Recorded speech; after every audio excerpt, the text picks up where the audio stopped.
रोगी की स्थिति अच्छी कही जा सकती है यदि अहम लक्षण सामान्य हों तथा सामान्य रूप से तेज सुधार दिख रहा हो। अच्छी स्वास्थ्य दशा वाले रोगी खुद से भोजन करने में सक्षम होते हैं तथा ऐसी स्थिति में भोजन की विधि मुंह द्वारा होती है।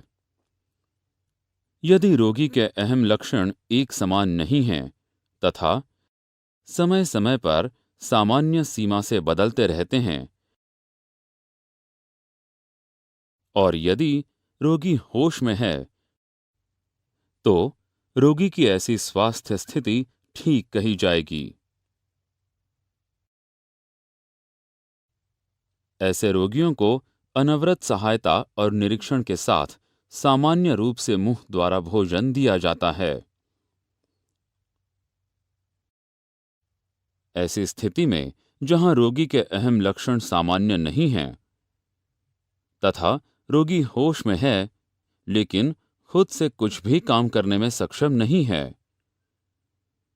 तो ऐसी स्वास्थ्य स्थिति गंभीर कही जाती है। ऐसी स्थिति में रोगी के लिए पोषण और पोषण की विधि अत्यंत महत्वपूर्ण होती है तथा डॉक्टर को रोगी के भोजन का और भोजन की विधि का निकट से ध्यान रखना चाहिए। कुछ रोगी बेहोश स्थिति में होते हैं तथा कुछ अहम लक्षणों का निरीक्षण सपोर्ट सिस्टमों द्वारा किया जाता है। रोगियों की ऐसी दशाओं को गंभीर स्थिति कहा जाता है। ऐसे रोगियों को उनके पोषण के लिए आईवी फ्लूइड्स दिए जाते हैं। अस्पताल में भर्ती होने से पहले ही रोगी की स्थितियों और अस्पताल के अंदर रोगी की स्थितियों जैसे मधुमेह तथा उच्च रक्तचाप के लिए विशेष भोजन निर्देश की आवश्यकता होती है। विभिन्न स्वास्थ्य दशाओं वाले रोगियों को भोजन कराने की योजना बनाने से पहले आपको नर्स से रोगी की स्थिति के बारे में पता लगाना चाहिए। विभिन्न स्वास्थ्य दशाओं वाले रोगियों को भोजन कराने की विधियां। ऐसे रोगी जो दौरे से ग्रसित हैं और चलने फिरने में सक्षम नहीं हैं, तो रोगी को उस तरफ से खाना खिलाएं जो कमजोर नहीं है। चम्मच को मुंह में उस ओर रखें जिधर संवेदना है। सुनिश्चित करें कि भोजन रोगी द्वारा निगल लिया गया है और उनके मुंह के शून्य भाग में जमा नहीं है। ठोस भोजन को चम्मच के अगले भाग में कम मात्रा में रखें। यदि रोगी के गले में भोजन फंसने की स्थिति में है तो उन्हें चम्मच से कुछ पानी अथवा अन्य तरल पदार्थ दें। इससे रोगी को भोजन निगलने में मदद मिलेगी। जो रोगी रीढ़ के जख्म से ग्रसित होते हैं वो बेड पर होते हैं तथा उन्हें दिया गया भोजन फेफड़े में प्रवेश कर सकता है। इसलिए सुनिश्चित करें कि रोगी द्वारा भोजन उचित ढंग से निगल लिया गया हो। दुर्घटना में घायल रोगियों के मामले में सुनिश्चित करें कि रोगी सामान्य रूप से भोजन लेते हैं। यदि वो उचित ढंग से नहीं खाते हैं तो उनके स्वस्थ होने की गति धीमी हो जाती है। ऐसे रोगियों को भोजन कराते समय जिन्हें देखने में कठिनाई होती है तो ऐसी स्थिति में खाने के बारे में बताएं जो उन्हें खाना है। ऐसे रोगियों को भोजन को काटने तथा छोटे छोटे टुकड़े करने और उन टुकड़ों को उनके पहुंच में लाने में मदद करें।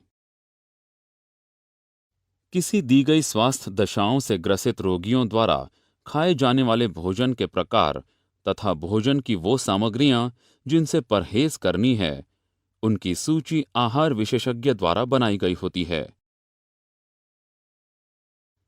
मधुमेह जैसी बीमारी से ग्रसित रोगी को नियमित खाना खिलाने की जरूरत होती है। उन्हें दिए गए आहार की अल्प मात्रा प्रत्येक 2 से 3 घंटे पर दें क्योंकि वो कमजोर होते हैं। रोगी की स्थिति के बारे में नर्स से पता करें तथा रोगी को भोजन कराने से पहले आहार विशेषज्ञ द्वारा सूचीबद्ध सभी सामग्रियों का प्रबंध करें। किसी स्वास्थ्य दशा में रोगी को भोजन कराते समय बरती जाने वाली सावधानियां। रोगी जिस स्थान पर आराम महसूस करता है उन्हें वहीं भोजन कराएं। रोगी को भोजन कराने से पहले रोगी के आहार के जांच आहार विशेषज्ञ अथवा नर्स से कराएं। सुनिश्चित करें कि भोजन से पहले रोगी पूरी तरह से जगा है और उसे सचेत है। भोजन कराने से पहले सुनिश्चित करें कि रोगी का भोजन अथवा तरल सही अनुरूपता में है। भोजन अथवा तरल के तापमान की जांच करें ताकि यह सुनिश्चित हो सके कि प्रत्येक सामग्री रोगी के खाने के लिए उपयुक्त है। रोगी को भोजन कराने से पहले यह जांच करें कि रोगी को कोई फूड एलर्जी तो नहीं है। रोगी को वैसी सामग्री न खिलाएं जिससे उन्हें एलर्जी हो। यदि रोगी अत्यधिक खांसना आरंभ करता है अथवा गले में भोजन जमा होने लगता है तो तुरंत भोजन देना बंद कर दें। उचित देखभाल करें तथा स्वास्थ्य सेवा प्रदाता को सूचित करें। खाते समय रोगी को कभी भी जल्दबाजी न करें।